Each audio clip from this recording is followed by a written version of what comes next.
Hello. Oh my God. I am so nervous right now. Wow. But you guys seem like a lovely audience. So even if I mess up, just keep cheering on and we'll get through this half an hour. Okay, so I'm Vaania, my pronouns are she, they. I'm a student at University College London, and I'm a campaign liaison for the Plant-Based Universities campaign. I've spoken to a lot of you all over the last 2 days about the Plant-Based Universities campaign, and I've loved the support we've received so far. But for those who do not know what the Plant-Based Universities campaign is, the Plant-Based Universities campaign is a completely student-run campaign. It is student-led, and our goal is to turn all university catering facilities to 100% plant-based by the 2023 academic year. How does that sound, guys?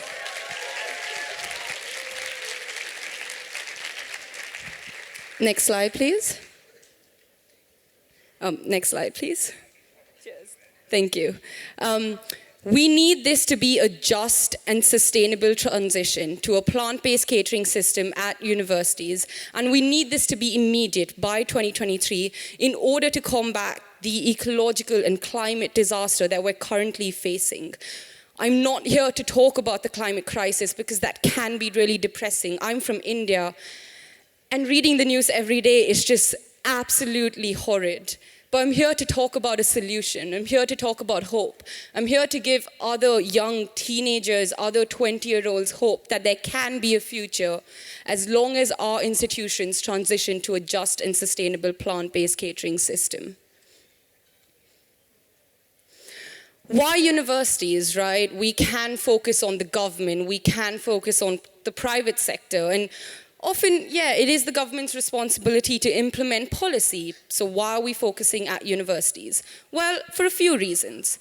First, universities are hubs of knowledge.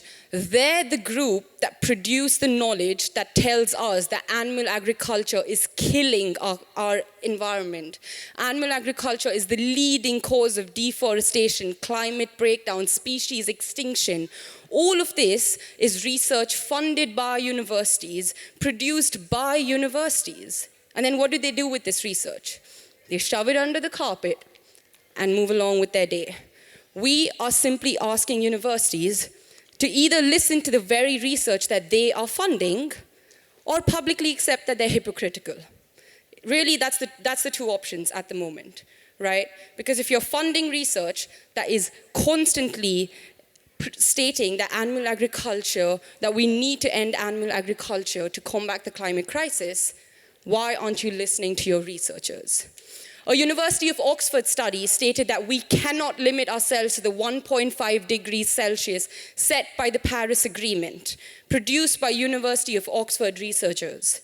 So I ask you, University of Oxford, why are you ignoring your researchers? Another reason is because universities have been the place where several historical movements have started. From the 1960s lunch sit-ins to the 1970 student strikes to the 2010 student fee strike. Universities are a place where several social movements have begun and have continued to prosper.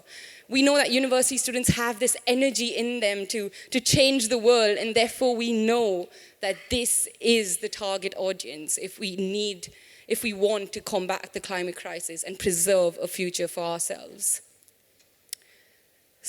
Another reason is currently university students are the ones who are most vulnerable to future climate breakdown.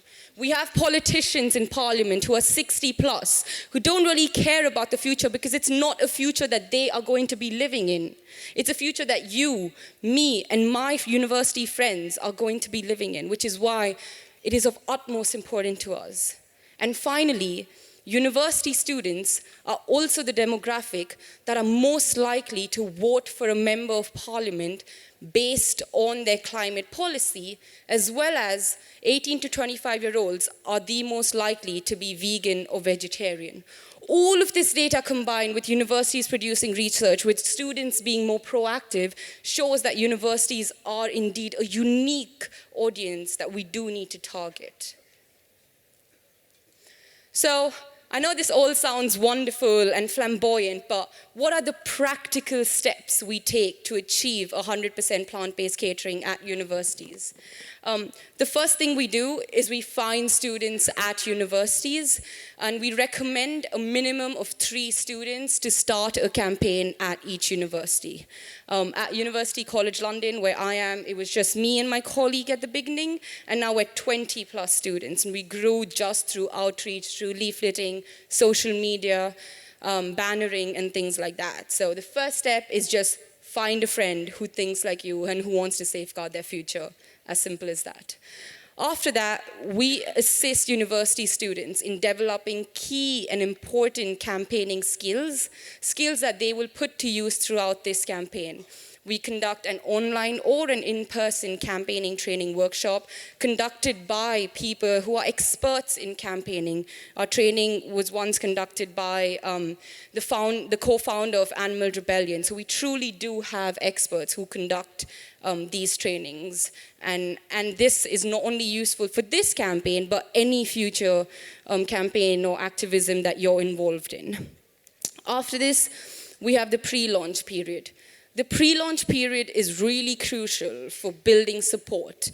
We spend 2 months of rigorously leafleting, doing outreach, building alliances with vegan societies, climate action societies, conservation societies, reaching out to your student union officers, trying to get their support. So it's basically a lot of grassroots outreach in order to get a good support system behind you before you present the policy motion to your university. Which brings me to the next step, where we present a policy motion. We help students draft a policy motion, which is then presented either directly to their university or to their student union. This policy motion outlines the key features of the campaign, why that particular university needs this campaign there, and how these students are going to help the university really achieve this campaign and implement this in real life. And then after that, we have the big push. This is a very exciting period for me personally. The big push is usually a 1 week, 2 week long period just before students are about to vote on your policy motion that you presented to your student union. During these 2 weeks, personally, I did not attend a single class at university because a lot of my time was spent doing bannering, leafleting, emailing, bombarding our student union with emails, waiting outside their reception for us to get a meeting, for us to get a conversation with them. And it's really basically highlighting the importance of the campaign, trying to make sure that they have no hesitation when the vote arises. And finally, after the union or after the student body at your university votes on your policy motion, based on the outcome of that vote, we customize the next steps of your campaign. So, well, if it's a majority vote and your university has accepted a 100% plant-based university, the next step would probably be to celebrate. But in the other situation where you do not receive a majority vote, we take different steps. It can be if the university has just been really hostile towards us, we do a lot of banner drops, direct action. Other things that we do is occupations at cafes to build awareness, university cafes, that is. But sometimes we do need to take another approach where we were very close to passing the policy motion, but they just need a few tweaks in it. And so then we represent the policy motion and so on and so forth. But that's essentially the way the campaign runs. So who do we work with? We are student-run, so our resources are indeed limited. Because of that, one of the groups that we work with, the group is Animal Rebellion. Animal Rebellion supports us and is also funds us. They also help us with campaigning training, helps us with our resources, and a really good group to have as an ally. We also work with Plant-Based Treaty. We're trying to get universities, as a part of their policy motion, to sign the Plant-Based Treaty to be the first step towards achieving 100% plant-based catering at their university. We also work with Extinction Rebellion Youth. A lot of the members at Extinction Rebellion Youth are indeed university students. And so it's a really, again, good demographic to work with. And finally, we work with Forward Food Program. Forward Food Program is a really cool group. They essentially train chefs in plant-based catering, because often chefs just do not know how to cater to a plant-based diet. But they also come into universities and do greenhouse gas calculations of menus. The reason this is important is because by getting Forward Food Program at universities, we can show that a non-plant-based menu will produce more greenhouse gas emissions than a plant-based menu. And they use industry standards to do these emissions tests. Okay, so a little bit about our different tactics. That is our campaigners at University of Warwick, at University of Dundee, and at University of Leeds. This was just a bit of outreach they were doing when the campaign first launched at that university. The reason we do a lot of outreach at universities is because while we also want this institutional level change, we also need to increase public awareness towards plant-based catering and towards a completely plant-based university. Doing outreach helps us have these conversations with individuals that may not necessarily agree with us, and it helps us kind of change public opinion in our direction.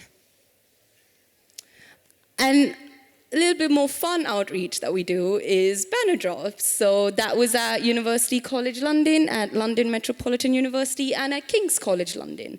This was a very cool action. This was the first action we did at universities. It was a coordinated banner drop where at sharp 11 a.m., students at all three of the universities dropped the banner at the exact same time on the exact same day. It was a lot to coordinate, but it really paid off because we received had really good conversations about this banner drop, and we also were able to recruit more students towards our campaign. University groups are just growing, starting from 3 students to double digits at this point. And it's through doing actions like this where students come across us and find out about the work we do. The media.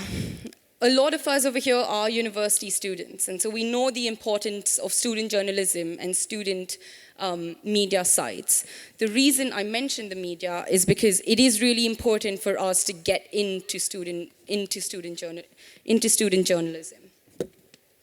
The media plays a critical role in shifting public opinion. No matter what we do on the ground, irrespective of the banner drops we do, they indeed can misinterpret the work we do and present that in a way that is not the messaging of this campaign. And so oftentimes we do work with student union newspapers, student union blogs to get our plant-based university campaign at their blog, published at their blog. But I'll be very honest with you, not all of them have been the most reciprocal. Indeed, as shown in the next slide, there are some news articles that represent us in a negative manner, as if we're limiting freedom of choice and very arbitrary things, and that's how they present us. But I want to ask the media a question. What side of history do you want to be on? Because that is truly the question we have right now, right? Do you want to write articles that might look good on your CV and might get you hired, and because of that you're writing articles in a specific way in your student journalist blog? Or do you want to tell the truth? That's the question we face here. Okay, so this campaign has only been active for 7-8 months so far. So we haven't even completed an entire academic year, but we've already had 6 incremental wins.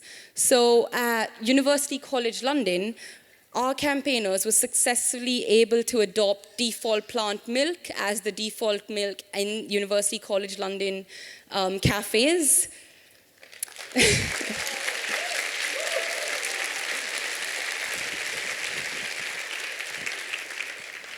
At At University of Sussex, on 3rd March, the plant-based University of Sussex campaigners participated in a debate against the Sussex Libertarian Society on whether Sussex University should go 100% plant-based in their food provision. Before the debate started, majority of the audience was against 100% plant-based university 100% plant-based university. What is your guess that happened after the debate? Indeed, our campaigners won that debate, and majority of the audience voted in favor for 100% plant-based university at University of Sussex.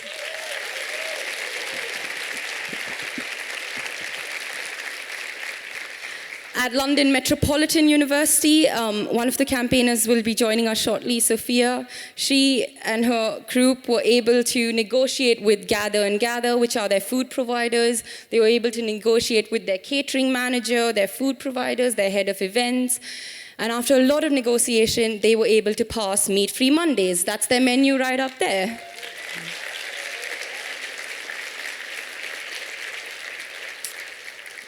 King's College London received enough petition signatures to become an official student union campaign. This gives them their team negotiating powers, access to campaigning advice, and funding. On similar lines, Bournemouth University presented a policy motion to improve sustainability through bettering the plant-based options available on campus. This policy motion passed at Bournemouth University, and through the passing of this policy motion, students have now been able to equalize the price of plant-based food with that of non-plant-based food. This was very important for us because we need a just, equitable, affordable, and sustainable transition to a plant-based catering. So for us to achieve the same price, where oftentimes plant-based food is more expensive or you need to add an additional price to it, was a really big achievement for our campaigners at Bournemouth University.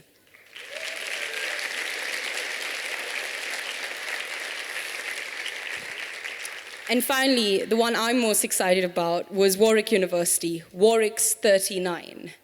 At Warwick University, our campaigners over there worked really rigorously because it was one of the universities where the student union was extremely hostile towards our students. They received a lot of derogatory comments from members of the student unions, but our campaigners kept pushing. And after presenting the policy motion, although not a majority, still 39% of voters in the student body said that they wanted a 100% plant-based university. Let's put this in context. 12% more, and we have a 100% plant-based university at Warwick. 12% more. And this was despite having no support from the student union. Imagine if we have University of Warwick students right over here making that 12%.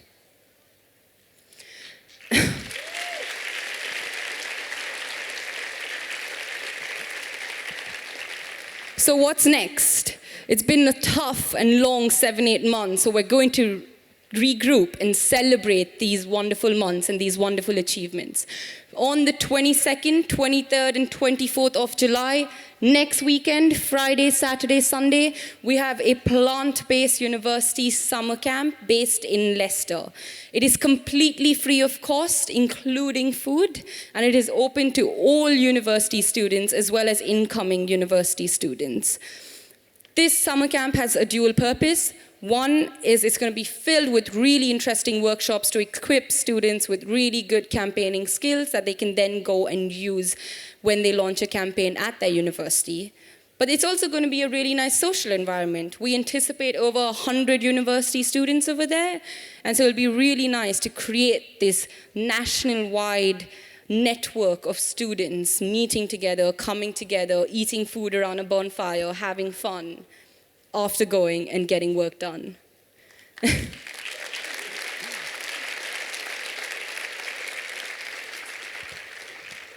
Okay, let's shift to the next slide, please. Okay, you've heard enough from me now, but I'm going to invite 3 of our current campaigners on stage. So we have Alfie from University College London, we have Nathan from King's College London, and we have Sofia from London Metropolitan University.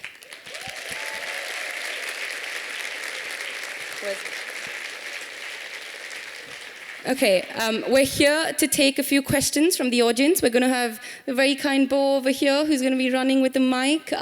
So feel free to raise your hand if you have any questions. Yeah, hello, I'm Benjamin. I come from Finland. And in Finland, we have like fully plant-based student unions. So I come from the University of Helsinki. We have 30,000 students, and all the student union made a choice that they are fully plant-based. And I know that there are many people from Europe. It would be really amazing if you come and talk to me. We have the text in English. And here maybe a question for you and for the whole audience, that are you planning to make first the student unions vegan, like meaning that, you know, the student unions have many like events and they do freshers events and all these events. So are you planning to first, because then it's easy to, or of course you are going fully plant-based, but maybe one step could be that their own events and they're like, when they meet with the board and stuff, they would be vegan. And I'm really happy to help if anybody's from Europe or anywhere, come and talk to me, because I think all the student unions in the world should be plant-based and the food should be plant-based, but I think we need to take incremental steps also. Perfect. Thanks. Thank you very much, Benjamin. Thank you. Thanks, yeah. It would be amazing to chat to you after. I didn't know that about Finland, and it would be a really good case study for when we're actually campaigning with the universities in the UK to look at some of the Finnish universities and see how they're implementing the plant-based food. Yeah, so about targeting student unions and making all their events plant-based, yeah, that is exactly what we plan to do. When we look at the catering at different universities, each of the teams kind of has to look at how that is structured within their own university. Because I know at University College London, where we're at, half of the cafeterias are run by the uni themselves and the other half by the student union. We usually recommend go through the student union first, because if you've got their support, you can pressure the uni and it just makes it a little bit easier to go forward. But yeah, if that answers your question. Yeah, just leave it. Yeah. Okay, any other questions? Yeah, hi, I'm Gillian from Lancashire, and I work in educational technology, so I work with a lot of universities. What I see on their strategic plans is a drive to be sustainable. Now, matching that with a plant-based diet is a natural fit. So I want to ask the panel if they're speaking to the executives of the university about their sustainability agendas. And can I just add, before I lose the mic, that at 2:00 this afternoon, the Vegan Society are speaking about how to get vegan meals into schools. So if anybody's got school children, I'd encourage you to come to that as well. Thank you. Thank you. Putting pressure on executives, finding, who's the sustainability director and really pushing them is something that we're using as well. It's just holding them accountable for the role that they're meant to be doing, basically. And, at King's, where I am, what we have right now is we have direct communication with those people by being, student union affiliated. We can just pick up the phone and force them to have the conversation now, really. They can't hide from us anymore. So yeah, that's absolutely something that we're doing is, pressure at the top and then, pressure from the bottom up as well with student population. Anyone else want to go on that?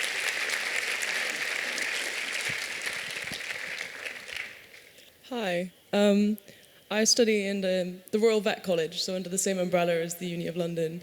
And we have nothing like this, which is a fat shame for a uni dedicated to vets. But yeah, how do you start? I feel like it's quite daunting to just sort of sit here and I'm like, great, I talk to so many vets who are so naive to everything.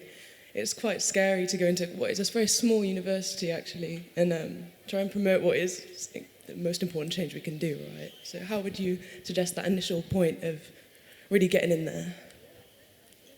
Yeah, so if that's something you're really interested in doing, I definitely say come talk to us at our stall just over there, sign up, and then really just getting those two people. All you need is these two people to really join you, and then we're very supportive of it all. We'll send you everything you need, all of the support, training, everything that you need. Personally, I actually started later than they did, and it's much later, wasn't it? A few months. And there was nobody at the university who really supported it. It was very slow, very grueling. But, to see, it's made some changes, you just have to keep at it, really.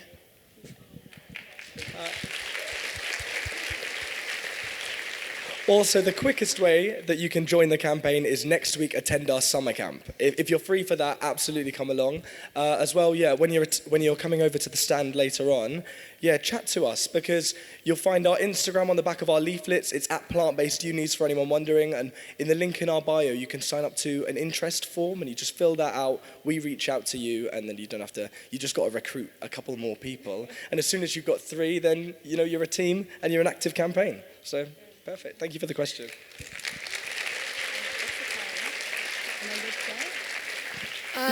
We go to the University of Durham where there's really bad hostility in like farming community. How do you deal with hostility at outreaches? Yeah, I mean, that's a really good question. I think it's based on the university. Like I mentioned, University of Warwick campaigners faced a lot of hostility. I'm not going to mention their name, but members of the student union walked past our campaigners just when they were, giving out leaflets, something as basic as that. And we're like, just huffed at them and walked past and said, oh, yeah, I'm going to go enjoy my beef burger now. It's just unnecessary, you know what I mean? But within the Plant-Based Universities campaign, we have 6 people in the core team, and each of us basically help facilitate campaigns at each university. We also have well-being support to offer. We often meet up either via Zoom or online. Either via Zoom or in person, discussing our experiences, having a safe space to talk about this. But we often also do find that once you start a campaign at your university, if you're just leafleting, you do have more students that come and are friendly with you. And then once you create your, student group there, that ends up becoming your safe space. Yeah, that's what I would say. To add to that, it's also about thinking about what's the world we want to create, the world we want to live in. We want to meet the hate with love and just transform people. We don't want to make enemies. We want to be bringing everyone together when we do this and, just manifesting the society and the world that we do want to be in. And yeah, just meet their hate with love, essentially, and just bring them in to the discussion.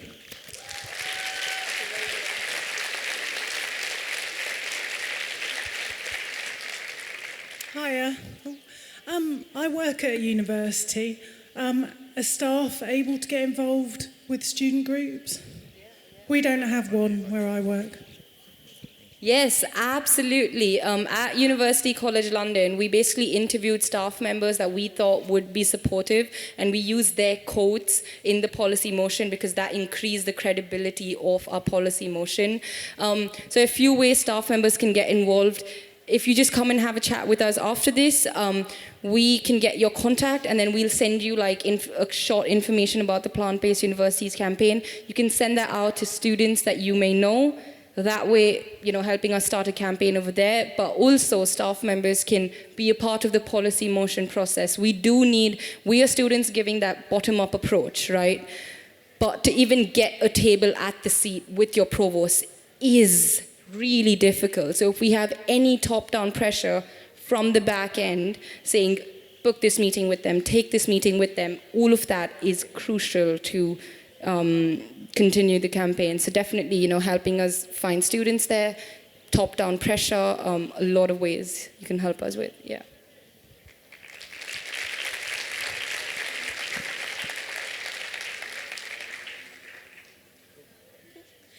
Hi, I just wanted to say a couple of things. So the first thing is more of just a statement. I work in a students' union and I'm so sorry that you've come across these horrendous people. If anybody here is thinking of approaching their students' union, please do, because I can tell you the money is there. I am from a very small students' union. The money is there, and there will be a team called the Student Voice Team, and they literally are there to be your voice. There should not be anyone working in a students' union who will say to a student, you shouldn't be doing this. So please do just go ahead. If you have any problems, studentvoice@chester.ac.uk. I'm at Chester University. Just email me and I'll be like, what are you doing? And kind of get that moving. The second was a more kind of useful question, I suppose. A lot of our students that do come and talk to us are international students, and I know that there are sometimes issues between kind of being international and protesting. Are there any kind of things that people should try and avoid or ways around? You know, I would hate for there to be any visa issues or anything if people got involved with something like this. Yeah. So I'm actually not a British citizen, so and I am part of this campaign. I think it's important to note that what we do in this campaign, we're not going out and doing things that get you arrested. We're not like doing these mass protests like you see other groups doing. We're focusing simply on our university, getting these talks actually going and just making the changes with the policies. So there shouldn't really be any issues when it comes to their visas. Yeah, I'm an international student as well, and yeah, I mean, I haven't faced any issue. We have a lot of international students in our group, haven't faced any issue, but again, it is a voluntary group. If you're part of your, say, your working group in your university, and we're trying to plan a banner drop over there, you are more than welcome, and it is absolutely true for you to say, listen, I may not climb the building and do the banner drop, but I'll be on the ground leafleting. That is always an option. We are an inclusive group. I mean, I'm an international student, she is as well. We try and be as inclusive as possible, and therefore there are roles for any individual, irrespective of background. Right, this will be our last question. Yeah. No pressure. Sorry, I joined a little bit late, so sorry if you already answered this. But I study at UE in Bristol, and even though it's in Bristol, there's not a big activist culture there. And I was just wondering how you'd drum up support from vegans or like quiet vegans that want to join something like this but don't really know about it. Yep. Thank you. Thanks so much for the question. Yeah, it usually at most unis, it will only start with one person being interested in the campaign. And the way you kind of garner support for it is look at your societies in the student union. Most universities will have a vegan or vegetarian society. They'll also have some climate action societies. Most universities nowadays have a sustainability team and students involved in things like sustainability. Just get talking to them, because as soon as you've got a team of 3, and then we arrange a training day with campaigning experts from Animal Rebellion, and we send you out the leaflets and the banners, you'll be doing outreach and you'll meet many more people when you're actually there giving out leaflets. So it just starts with one, reach out to your societies and you'll make a lot more people as well. We're wrapping up now, but a quick add-on is at University of Coventry, we only had one campaigner over there. Our campaigner tried for 3 weeks to find 2 other friends, didn't work. She just took it on her, took leaflets, started distributing leaflets on her campus. 3 days later, 4 more students joined her. So if you really can't find 2 more people, we send you the leaflets. Just go to your university and give out some leaflets. Take you an hour to do that. Anyway, thank you so much for listening to us. If you're interested in this campaign, please come and have a chat with us. Sign up. We have our sign-up form over here. I hope to see some of you next weekend, 22nd to 24th, Plant-Based University Summer Camp. Thank you. Plant-Based Universities End the Climate Crisis.